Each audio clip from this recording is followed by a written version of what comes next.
ओम शांति। आइए सुनते हैं प्यारे बाबा के आज के मधुर महावाक्य।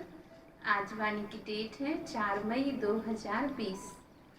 बाबा बोले, मीठे बच्चे, अपना स्वभाव बाप समान इजी बनाओ। तुम्हारे में कोई घमंड नहीं होना चाहिए। ज्ञान युक्त बुद्धि हो, अभिमान ना हो।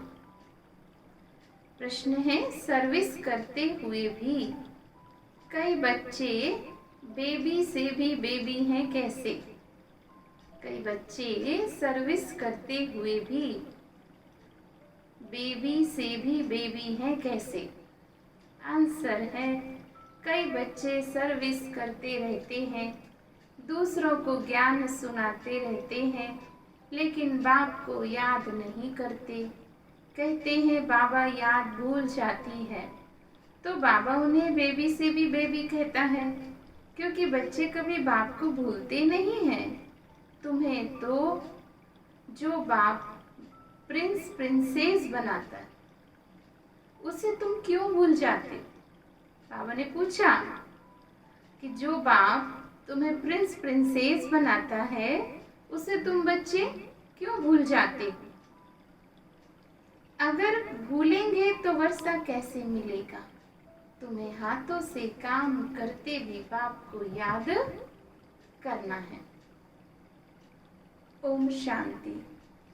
पढ़ाई की अहम ऑब्जेक्ट तो बच्चों के सामने है। बच्चे ये भी जानते हैं बाप साधारण तन में है, सो भी बूढ़ा तन है। वहां तो भल बूढ़े होते हैं, तो भी खुशी रहती है हम बच्चा बनेंगे। तो यह भी जानते हैं, इनको यह खुशी है कि हम यह बनने वाले हैं। बच्चे जैसी चलन हो जाती है। बच्चों में सल इजी रहते हैं, घमंड आदि कुछ भी नहीं। ज्ञान की बुद्धि है, जैसे इनकी है वही तुम बच्चों की होनी चाहिए। बाबा हमको पढ़ाने आए हैं, हम यह बनेंगे, तो तुम बच्चों को यह खुशी अंदर में होनी चाहिए। हम यह शरीर छोड़ जाकर यह बनेंगे। राजयोग सीख रहे हैं। छोटे बच्चे अथवा बड़े यह शरीर छोड़ेंगे। सबके लिए पढ़ाई एक ही है। यह भी कहते हैं हम राजयोग सीखते हैं। कौन? ब्रह्मा बाबा। फिर हम जाकर प्रिंस बनेंगे। तुम भी कहते हो हम प्रिंस प्रिंसेस बनेंगे। तुम पढ़ रहे हो प्रिंस प्रिंसेस बनने के लिए। अंतमति सुगति हो जाएगी। बुद्धि में ये निश्चय है हम बेगर से प्रिंस बनने वाले। ये बेगर दुनिया खत्म होनी है। बच्चों को बहुत खुशी रहनी चाहिए। बाबा बच्चों को आप समान बनाते हैं। शिव बाबा कहते हैं हमको तो प्रिंस प्रिंसेस बनना नहीं है। ये बाबा कहते हैं हमको तो बनना है। हम पढ़ रहे हैं ये बनने के लिए। राजयोग है ना, तो बच्चे कहते हैं हम प्रिंस प्रिंसेस बनेंगे। बाबा कहते हैं बिल्कुल ठीक है, तुम्हारे मुख में गुलाब। यह इम्तिहान है प्रिंस प्रिंसेस बनने का। नॉलेज तो बड़ी सहज है। बाबा को याद करना है और भविष्य वर्षे को भी याद करना है। इस याद में ही मेहनत है।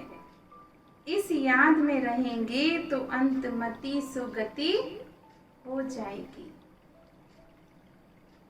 सन्यासी लोग मिसाल देते हैं। कोई कहते मैं भैंस हूं, तो सचमुच समझने लगा। अब वह सब फालतू बातें हैं, यहाँ तो रिलीजन की बात है। तो बाप बच्चों को समझाते हैं ज्ञान तो बड़ा सहज है, परंतु याद में मेहनत है। बाबा अक्सर कहते हैं तुम तो बेबी हो। क्या कहते हैं बाबा? तुम तो बेबी हो।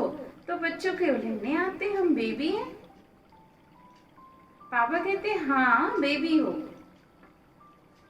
भले ज्ञान तो बहुत अच्छा है, प्रदर्शनी में सर्विस बहुत अच्छी करते हो, रात दिन सर्विस में लगे रहते हो, फिर भी बेबी कह देता हूँ। बाबा कहते हैं ये ब्रह्मा भी बेबी है। ये बाबा कहते तुम हमारे से भी बड़े हो, इनके ऊपर तो बहुत मामले हैं, जिनके माथे मामला सब ख्यालात चलती रहती है। कितने समाचार बाबा के पास आते हैं, इसलिए फिर सुबह को बैठ याद करने की कोशिश करते हैं। वर्षा भी उनसे पाना है तो बाप को याद करना है। सब बच्चों को रोज समझाता हूँ, मीठे बच्चों तुम याद की यात्रा में बहुत कमजोर हो। ज्ञान में तो बहुत अच्छे हो भल, परंतु हर एक अपने दिल से पूछे मैं बाबा की याद में कितना रहता हूँ। अच्छा, दिन में बहुत काम किया फिर बिजी रहे, यूं तो काम करते भी याद में रह सकते हो। कहावत भी है, हथ काढ़े और दिल याद। हाथों से काम करते रहो और बुद्धि वहां लगी रहे। जैसे भक्ति मार्ग में भल पूजा करते रहते हैं, बुद्धि और तरफ धंधे आदि में चली जाती है। अथवा कोई स्त्री का पति विलायत में होगा तो उनकी बुद्धि वहां चली जाएगी, जिससे पति, बाबा ने कहा जिससे पति कनेक्शन में है तो भल सर्विस अच्छी करते हैं, फिर भी बाबा बेबी बुद्धि कहते हैं। बहुत बच्चे लिखते हैं बाबा की याद भूल जाती। अरे बाबा ने क्या कहा, अरे बाप को तो बेबी भी नहीं भूलते, तुम तो बेबी से भी बेबी हो। जिस बाप से तुम प्रिंस प्रिंसेस बनते हो वह तुम्हारा बाप है, टीचर है, गुरु है, तो तुम उनको क्यों भूल जाते हो। जो बच्चे अपना पूरा पूरा पोता मेल बाप को भेज देते हैं तो बाबा उन्हें अपनी राय देते। बच्चों को बताना चाहिए हम बाप को कैसे याद करें, कब याद करते, फिर बाप राय देते। बाबा समझ जाएंगे इनकी ये सर्विस है, इस अनुसार इनको कितनी फुर्सत रह सकती है। गवर्नमेंट की नौकरी वालों को फुर्सत बहुत रहती है। काम थोड़ा हल्का हुआ, बाप को याद करते रहो, घूमते फिरते भी बाबा की याद रहे। बाबा टाइम भी देते हैं। अच्छा, रात को बाबा ने आज युक्ति बताई, रात को 9 बजे सो जाओ। कितने बजे?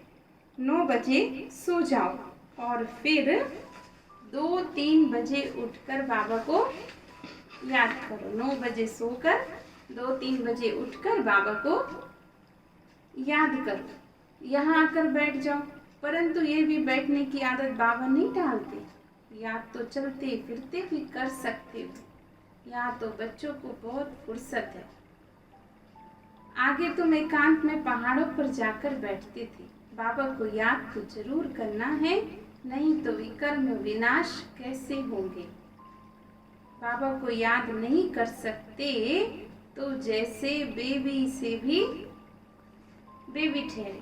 सारा मदार याद पर। पतित पावन बाप को याद करने की मेहनत है।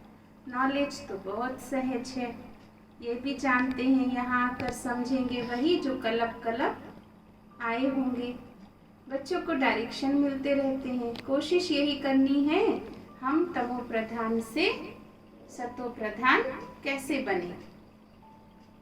सिवाय बाबा की याद के और कोई उपाय नहीं है। बाबा को बता सकते हो, बाबा हमारा यह धंधा होने के कारण अथवा यह कार्य होने के कारण हम याद नहीं कर सकता। बाबा फट से राय देंगे, ऐसे नहीं ऐसे करो। तुम्हारा सारा मदार याद पर है। अच्छे अच्छे बच्चे ज्ञान तो बहुत अच्छा देते हैं, किसको खुश करके देते हैं, परंतु योग नहीं है। बाबा को याद करना है, यह समझते हुए भी भूल जाते हैं। इसमें मेहनत है। आदत पड़ जाएगी तो फिर एरोप्लेन या ट्रेन में बैठे रहेंगे तो भी अपनी धुन लगी रहेगी। अंदर में खुशी होगी, हम बाबा से भविष्य प्रिंस प्रिंसेस बन रहे। सुबह को उठकर ऐसे बाबा की याद में बैठ जाओ, फिर थक जाते हो, अच्छा याद में लेट जाओ। बाबा युक्तियां बतलाते, चलते फिरते याद कर सकते हो तो बाबा कहेंगे अच्छा रात को निष्ठा में बैठो तो तुम्हारा कुछ जमा हो जाएगा।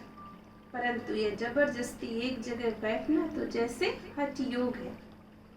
तुम्हारा तो सहज मार्ग है। रोटी खाते हो, बाबा ने कहा रोटी खाते हो तो बाबा को याद करो, परंतु ये जबरदस्ती एक जगह बैठकर हठ योग हो जाता है। तुम्हारा सहज योग है। रोटी खाते चलते फिरते बाप को याद करते रहो, अपने साथ बातें करते रहो। मैं इस पढ़ाई से यह बनता हूँ। हम बाबा द्वारा विश्व का मालिक बन रहे हैं, तो पढ़ाई पर पूरा अटेंशन देना है। तुम्हारी सब्जेक्ट थोड़ी है। बाबा कितना सहज समझाते हैं। कोई भी बात ना समझो तो बाबा से पूछो। अपने को आत्मा समझना है। ये शरीर तो 5 भूतों का है। मैं शरीर हूँ ऐसा कहना गोया अपने को भूत समझना है। तो यह है आसुरी दुनिया, वह है देवी दुनिया। यहाँ सब देह अभिमानी है। अपनी आत्मा को कोई भी यहाँ जानते नहीं है। रॉन्ग और राइट तो होता है ना। हम आत्मा अविनाशी हैं, यह समझना राइट है। मैं आत्मा हूँ, आत्मा अविनाशी है, बाबा ने कहा यह समझना राइट है। अपने को विनाशी शरीर समझना रॉन्ग हो जाता है। देह का बड़ा अहंकार है। अब बाप कहते हैं देह को भूलो, आत्म अभिमानी बनो। इसमें मेहनत है। 84 जन्म लेते हो, अब घर चलना है। तुमको ही इजी लगता है। तुम्हारे ही 84 जन्म। सूर्यवंशी देवता धर्म वालों के 84 जन्म है, तो करेक्ट कर लिखना होता है। बच्चे पढ़ते रहते हैं, करेक्शन होती रहती है। उस पढ़ाई में भी नंबरवार होते हैं। कम पढ़ेंगे तो पैसा भी कम मिलेगा। अब तुम बच्चे बाबा के पास आए हो सच्ची सच्ची नर से नारायण बनने की अमर कथा सुनने। तो बाबा की मुरली नर से नारायण बनने की सच्ची सच्ची अमर कथा है। यह मृत्यु लोक अब खत्म होना है। हमको अमर लोक जाना है। अभी तुम बच्चों को ये चिंता लग जानी चाहिए। हमें तमो प्रधान से सतो प्रधान और पतित से पावन बनना है। पतित पावन बाप सभी बच्चों को एक ही युक्ति बताते हैं। सिर्फ कहते बाप को याद करो, चार्ट रखो तो तुमको बहुत खुशी होगी। अब तुमको ज्ञान है। दुनिया तो घोर अंधियारे में है, तुमको अब रोशनी मिली है। तुम त्रिनेत्री त्रिकालदर्शी बन रहे हो। बहुत ऐसे मनुष्य हैं जो कहते हैं ज्ञान तो जहाँ तहाँ मिलता रहता है, ये कोई नई बात नहीं है। अरे ये ज्ञान कोई को मिलता ही नहीं है। तो बाप बच्चों को कहते हैं सवेरे का टाइम बहुत अच्छा है, बड़ा मजा आता है, शांत हो जाते, वायुमंडल भी अच्छा रहता है। सबसे खराब वायुमंडल रहता है, बाबा ने बताया 10 से 12 तक। इसलिए सवेरे का टाइम बहुत अच्छा है। रात को जल्दी सो जाओ। कितने बजे बोला बाबा ने आज? 9 बजे सो जाओ और कितने बजे उठ जाओ? 2-3 बजे उठ जाओ और बाबा की याद में बैठ जाओ। आराम से बैठो, बाबा से बातें करो, वर्ल्ड की हिस्ट्री ज्योग्राफी याद करो। शिव बाबा कहते हैं मेरे में ज्ञान है ना, रचता और रचना का।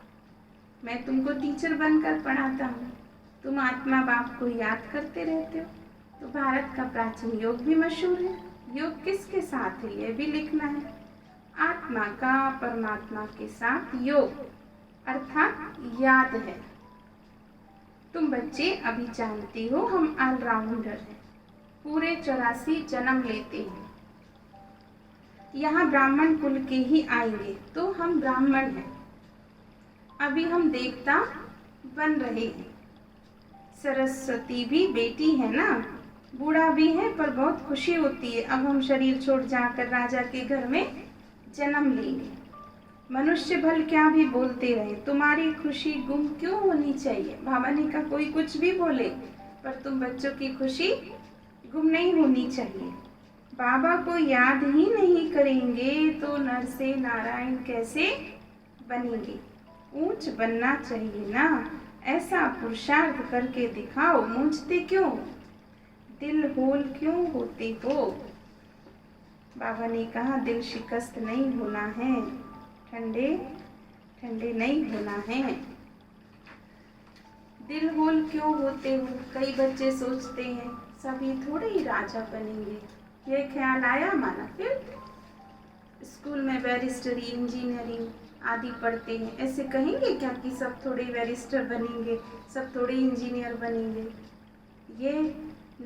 ये ख्याल बाबा ने कहा नहीं आना चाहिए। अच्छा, नहीं पढ़ेंगे तो फेल हो जाएंगे। 16,108 की सारी माला पहले पहले कौन आएंगे, जितना जो पुरुषार्थ करेंगे। 1-2 से तीखा पुरुषार्थ करते हो तो तुम बच्चों की बुद्धि में है, अभी हमें यह पुराना शरीर छोड़ घर जाना है। यह भी याद रहे तो पुरुषार्थ तीव्र हो जाए। तुम बच्चों की बुद्धि में रहना चाहिए, सर्व का मुक्ति जीवन मुक्ति दाता एक ही बाप है। यह याद रहे तो तीव्र पुरुषार्थ हो जाए। आज दुनिया में इतने करोड़ों मनुष्य हैं, तुम 9 लाख होंगे, सो भी अबाउट कहा जाता है। सतयुग में और कितने होंगे। राजाई में कुछ तो आदमी चाहिए ना, यह राजा स्थापन हो रही है। बुद्धि कहती है सतयुग में बहुत छोटा झाड़ है, ब्यूटीफुल है, नाम ही है स्वर्ग पैराडाइज। तो तुम बच्चों की बुद्धि में सारा चक्र फिरता रहता है, यह भी सदैव फिरता रहे तो भी अच्छा है। अच्छा, ये खांसी आदि होती है, बाबा कहते ये भी कर्म भोग है, क्योंकि ये पुरानी जुत्ती है, नई तो यहाँ मिलनी नहीं है। मैं पुनर्जन्म तो लेता नहीं हूँ, ना कोई गर्भ में जाता हूँ, मैं तो साधारण तन में प्रवेश करता हूँ। वानप्रस्थ अवस्था है तो अभी वाणी से परे शांति धाम जाना है। जैसे रात से दिन, दिन से रात जरूर होनी है, वैसे पुरानी दुनिया जरूर विनाश होनी है। यह संगम युग जरूर पूरा हो तब तो सतयुग आएगा। तो बच्चों को याद की यात्रा पर बहुत ध्यान देना चाहिए, जो अभी बहुत कम है। इसलिए बाबा कहते बेबी बुद्धि है, बेबी पना दिखाते। कहते बाबा को याद नहीं कर सकता हूँ, तो बेबी हुए ना, तुम छोटे बेबी हो, बाप को भूल जाते हो। मीठा मीठा बाप, टीचर, गुरु, आधा कल्प का बिलव्ड मोस्ट, उनको भूल जाते हो। आधा कल्प दुख में तुम उनको याद करते आए, हे भगवान हे भगवान। आत्मा शरीर द्वारा कहती है अब मैं आया हूँ, अच्छी रीति याद करो, बहुतों को रास्ता बताओ, आगे चलकर बहुत वृद्धि को पाते रहेंगे। धर्म की वृद्धि तो होनी है। अरविंद घोष का भी मिसाल है, आज उनके इतने सेंटर्स हैं, अभी तुम बच्चे जानते हो, वह सब है भक्ति मार्ग। अब तुमको ज्ञान मिला है, पुरुषोत्तम बनने की ये नॉलेज है। मनुष्य से तुम देवता बनते हो। बाप आकर सब मोट पलीती कपड़ को साफ करते हैं, उनकी ही महिमा है। मुख्य तो याद है, नॉलेज बहुत सहज है। मुरली सुनकर सुनाओ, मुरली पढ़कर सुनाओ, याद करते रहो। याद करते करते आत्मा पवित्र हो जाएगी, पेट्रोल भरता जाएगा, फिर यह भागे। ये शिव बाबा की बारात कहो, बच्चे कहो। बाबा कहते हैं मैं आया हूँ काम चिता से उतार तुमको अब योग चिता पर बिछाने। योग से हेल्थ, ज्ञान से वेल्थ मिलती है। अच्छा, मीठे मीठे सिक्की लधे बच्चों प्रति मात पिता बाप दादा का याद प्यार और गुड मॉर्निंग। रूहानी बाप की रूहानी बच्चों को नमस्ते। हम रूहानी बच्चों की रूहानी बाप दादा को याद प्यार और नमस्ते नमस्ते। शुक्रिया बाबा, बहुत बहुत थैंक्स। मुरली का सार है, पहली पॉइंट, एम ऑब्जेक्ट को सामने रख खुशी में रहना है, कभी दिल शिकस्त नहीं बनना है। यह कभी ख्याल ना आए कि सब थोड़े राजा बनेंगे। बाबा ने कहा ऐसा कभी भी सोचना नहीं है, पुरुषार्थ कर ऊंच पद पाना है। सेकंड पॉइंट, मोस्ट बिलव्ड बाप को बड़े प्यार से याद करना है, इसमें बे भी नहीं बनना है। याद के लिए सवेरे का टाइम अच्छा है, आराम से शांति में बैठ बाप को याद करना है। वरदान है एकता और एकाग्रता की विशेषता द्वारा निर्व्यर्थ और निर्विकल्प स्थिति बनाने वाले सफलता स्वरूप भव। एकता और एकाग्रता की विशेषता द्वारा निर्व्यर्थ और निर्विकल्प स्थिति बनाने वाले सफलता स्वरूप भव। बाप दादा को प्रत्यक्ष करने के कार्य में सफलता का वरदान प्राप्त करने के लिए सदा एक बनकर एक को प्रत्यक्ष करना है। एकता की एक अंगुली ही सहयोग की निशानी दिखाई है और एकाग्रता अर्थात सदा निर्व्यक्त संकल्प और निर्विकल्प स्थिति द्वारा ही सफलता गले का हार बन जाती है। लेकिन इसके लिए सदा यही स्लोगन याद रहे, ना समस्या स्वरूप बनेंगे और ना समस्या को देखकर डगमग होंगे। सदा समाधान स्वरूप रहेंगे। अच्छा स्लोगन है, बाप दादा की छत्र छाया के नीचे रहो तो माया की छाया पड़ नहीं सकती। कितना सुंदर स्लोगन है, बाप दादा की छत्र छाया के नीचे रहो तो माया की छाया पड़ नहीं सकती। ओम शांति। तो हम सब ने प्यारे बाबा के ये मधुर महावाक्य सुने। बाबा को दिल से बहुत बहुत धन्यवाद बाबा, शुक्रिया। ओम शांति।